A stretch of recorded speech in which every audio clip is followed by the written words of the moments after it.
గా ఉన్న తెలంగాణ ఉద్యమ జెండా 25 ఏళ్లు నిండుతున్న ఈ శుభ సందర్భాన మనం కరీంనగర్ జిల్లా నుంచి పెద్ద ఎత్తున మన వాళ్ళందరూ కూడా ఉత్సాహంగా ఉన్నారు తరలి రావడానికి.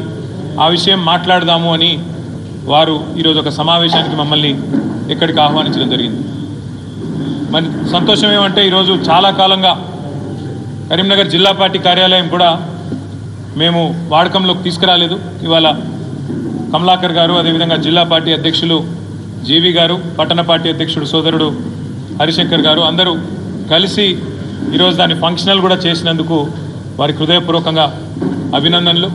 భవిష్యత్తులో ఇక్కడి నుంచే అన్ని కార్యకలాపాలు కూడా పార్టీవి నిర్వహించాలని చెప్పి కూడా జిల్లా పార్టీ ప్రెసిడెంట్ గారికి నా విజ్ఞప్తి. ఈ సంవత్సరం టీఆర్ఎస్ పార్టీకి చాలా కీలకమైన సంవత్సరం కాబోతా ఉన్నది. మాకు 24 ఏళ్ళ నుండి 25వ ఏట మనం అడుగు పెట్టడం అంటే ఇది సామాన్యమైన విషయం కాదు, మాకు సంబంధించి చిన్న విషయం కాదు. పార్టీ పుట్టిన నాడు ఎన్ని అవమానాలు, ఎన్ని రకాల అనుమానాలు, ఇది మక్కలో పుట్టింది పుబ్బలో పోతుందని శాపనార్థాలు పెట్టి అసలు ఈ పార్టీ ఉండనే ఉండదని, పదవుల కోసం పెట్టిందని అడ్డమైన మాటలు ఎన్నో ఆనాడు పడాల్సి వచ్చింది పెద్దలు కేసీఆర్ గారు, వారితో నడిచిన సహచరులు. కానీ ఒకటి మాత్రం వాస్తవం, 2 తెలుగు రాష్ట్రాల్లో స్వాతంత్రం వచ్చినాటి నుంచి నేటి వరకు ఎన్నో పార్టీలు పుట్టినాయి, అంతే స్థాయిలో మాయమైనాయి. కానీ విజయవంతంగా 25 సంవత్సరాల పాటు నిలదొక్కున్న పార్టీలు కేవలం 2. ఒకటి తెలుగువాడి ఆత్మగౌరవ బావుట ఎగరవేస్తూ ఎన్టీ రామారావు గారు స్థాపించిన పార్టీ తెలుగుదేశం పార్టీ. ఇవాళ ఆ పార్టీ ఆంధ్రాకి పరిమితమైంది, కొత్తగా ఏర్పడ్డ ఆంధ్రప్రదేశ్కి పరిమితమైంది. కానీ రెండవ పార్టీ స్వాతంత్రానంతరం మన తెలుగు రాష్ట్రాల్లో పుట్టి తెలంగాణ అస్తిత్వాన్ని, తెలంగాణ భాషను, తెలంగాణ యాసను, సంస్కృతిని, తెలంగాణ ప్రజల చిరకాల వాంఛను నెరవేర్చి స్వరాష్ట్రాన్ని సాధించి ఆకాశమంత స్థాయికి మన ఆత్మగౌరవాన్ని ఎత్తి చాటిన జెండా, గులాబీ జెండా, దాన్ని చాటిన నాయకుడు కేసీఆర్ గారు.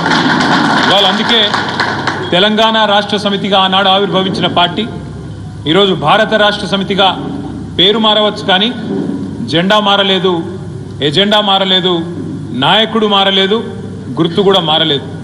ప్రజలు ఎవరికి ఈ రోజు కూడా, ఈ నిమిషానికి కూడా ఏదైనా పల్లెటూరికి పోయి ఈ గులాబీ జెండా చూపెట్టి ఏ పార్టీ అంటే తెలంగాణ పార్టీ అంటారు తప్ప ఇంకో పేరు రాదు, బీఆర్ఎస్ అనో టీఆర్ఎస్ అనో రాదు. అంతగా తెలంగాణ పార్టీగా, తెలంగాణ ఇంటి పార్టీగా, మన పార్టీగా ఇవాళ ప్రజల గుండెల్లో చిరస్మరణీయమైన చెరగని ఒక ముద్ర వేసుకున్నది టీఆర్ఎస్. అందుకే 24 సంవత్సరాల నుండి 25వ సంవత్సరంలో అడుగు పెడుతున్న శుభ సందర్భాన ఒక క్రమ పద్ధతిలో ప్రతి సంవత్సరం నిర్వహిస్తున్నట్టుగానే ప్రతి సంవత్సరం వార్షికోత్సవాన్ని ఘనంగా ఏదైతే నిర్వహించుకుంటూ వస్తున్నామో అదే పద్ధతుల్లో రజతోత్సవ సంబురాన్ని, బీఆర్ఎస్ రజతోత్సవ సంబురాన్ని మరి ఎల్కతుర్తిలో, హుస్నాబాద్ నియోజకవర్గ పరిధిలోని ఎల్కతుర్తిలో వరంగల్ నగరానికి అత్యంత సమీపంలో మనం నిర్వహించుకోబోతా ఉన్నాం. దానికి ముఖ్యంగా ఉమ్మడి కరీంనగర్ జిల్లా నుంచి మాకు విపరీతమైన ఒత్తిడి ఉంది. ఇప్పుడు ఇక్కడికి వచ్చేటప్పుడు కూడా మేమందరం మాట్లాడుకుంటూ వస్తూ ఉన్నాం, ఎమ్మెల్యేలు అదేవిధంగా ఇన్ఛార్జీలు.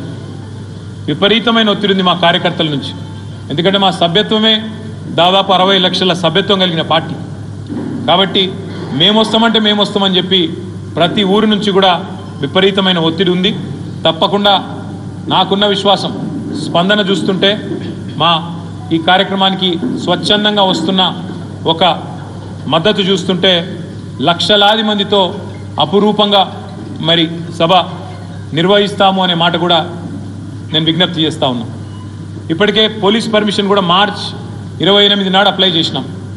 మరి ఈరోజు 12వ తారీఖు, ఇప్పటివరకు పోలీసులు పర్మిషన్ ఇవ్వట్లేదు, ఇస్తామని చెప్తలేరు, ఇయ్యమని చెప్తలేరు. అందుకే కోర్టుకు కూడా పోయినాం, హైకోర్టుకు కూడా పోయినాం. పోతే హైకోర్టు కూడా 21వ తారీఖు వరకు గడువు పెట్టింది, 17 లోపల సమాధానం చెప్పాలని చెప్పి ప్రభుత్వానికి మరి కోర్టు కూడా డైరెక్షన్ ఇచ్చింది. రాష్ట్ర ప్రభుత్వానికి కూడా విజ్ఞప్తి చేస్తూ ఉన్నాం, మాకు ప్రతి సంవత్సరం వార్షికోత్సవ సభ నిర్వహించుకోవడం అనేది ఒక ఆనవాయితీగా ఉన్నది. ఇదేదో మీ ప్రభుత్వం మీద ప్రకటించే యుద్ధబేరి కాదు, ఇదేదో మేము అక్కడ చేస్తున్నది వేరే రకమైన ఆలోచన కూడా కాదు.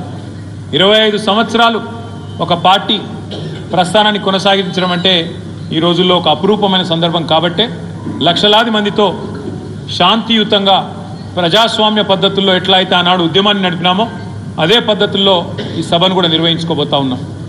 1250 ఎకరాల ప్రాంగణం మొత్తంగా, అంటే ట్రాఫిక్ కూడా అంతరాయం లేకుండా, పార్కింగ్ కూడా ఇబ్బంది లేకుండా, వచ్చేటోళ్లకు దూరం నుంచి నడిచే అవస్థ లేకుండా ఆ సభ పక్కకే, బహిరంగ సభ ప్రాంగణం పక్కకే మొత్తం పార్కింగ్ కూడా 3 భాగాలుగా దాదాపు 1000 ఎకరాల్లో పార్కింగ్ కూడా ఏర్పాటు చేస్తూ ఉన్నాం.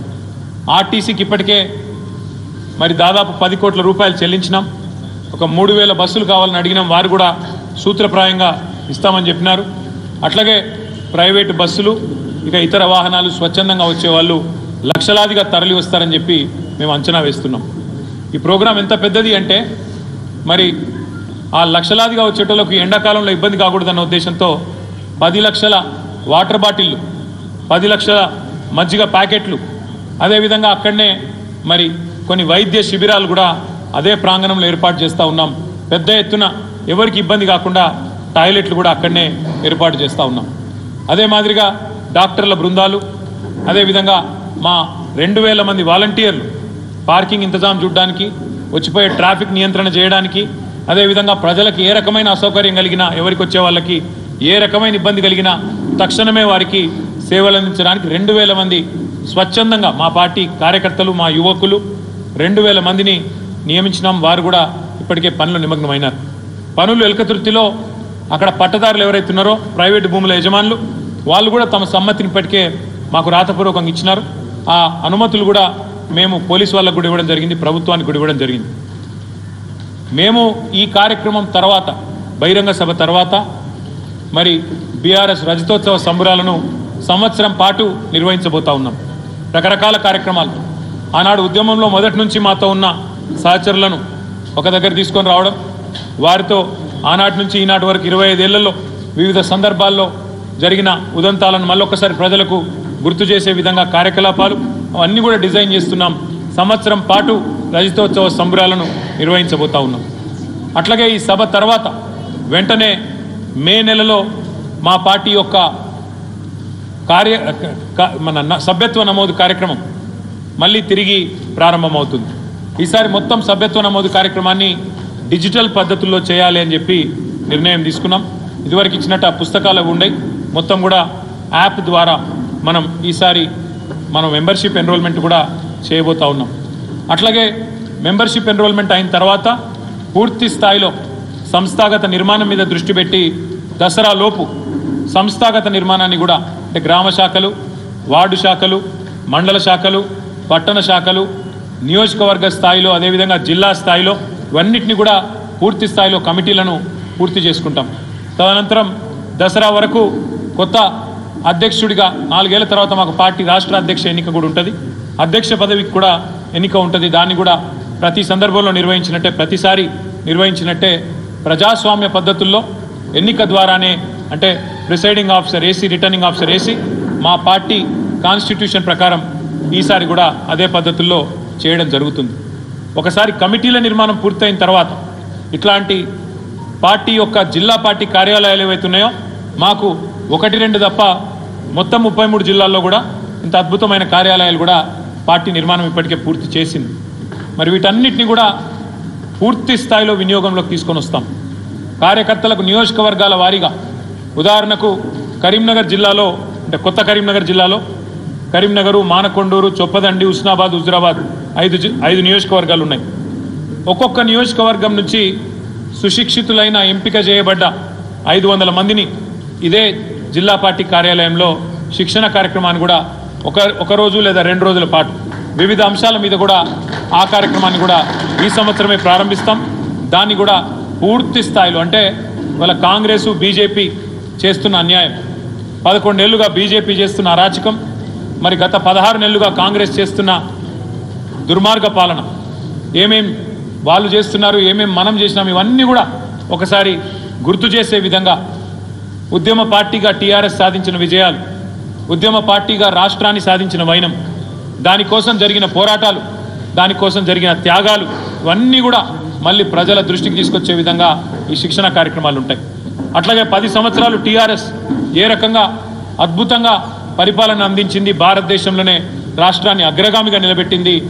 అట్లాంటిది సాంస్కృతికంగా కూడా పెద్ద ఎత్తున మన భాష మీద, యాస మీద జరిగిన దాడిని తిప్పికొడుతూ ఆనాడు తెలంగాణ ధూమ్ధామ్ పేరుతో ఉద్యమంలో ఎట్లా అయితే అద్భుతంగా సాంస్కృతిక పునరుజ్జీవనానికి ఒక పెద్దపీట వేసినామో, రాష్ట్రం వచ్చిన తర్వాత కూడా సాంస్కృతిక సారథి అనే బృందాన్ని నియమించి ఏ రకంగా మరి తెలంగాణ భాషకు, యాసకు పెద్దపీట వేసినామో, తిరిగి మళ్ళీ ఒకసారి అవన్నీ యాద్ చేసే విధంగా ఈ శిక్షణ కార్యక్రమాలు ఉంటాయి.